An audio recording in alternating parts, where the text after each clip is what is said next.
Welcome to American DA Live with Ray the DA and Jack Patty. I am your host, Chase Barnett. Each week we'll feature criminal prosecutions or current hot topics in the criminal justice world. Sometimes these cases or topics are local and sometimes they will be from across the country.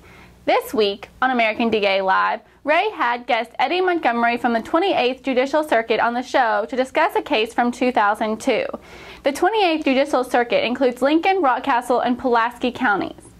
In 2002, 4 suspects entered into the home of Ryan Shangraw of Lincoln County.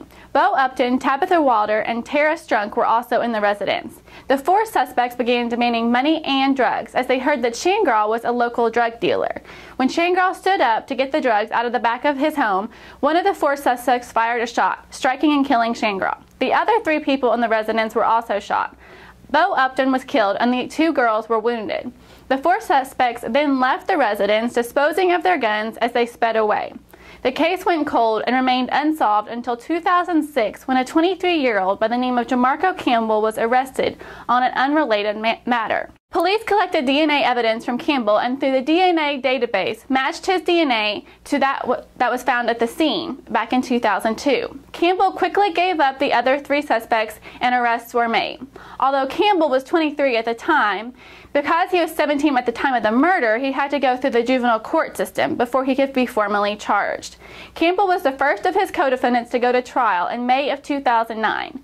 At the conclusion of the trial, the jury found Campbell guilty of 1 count of intentional murder, 1 count of wanton murder, 2 counts of wanton endangerment, 2 counts of first-degree robbery, and 1 count of first-degree burglary, and was sentenced to life in prison without the possibility of parole for 25 years.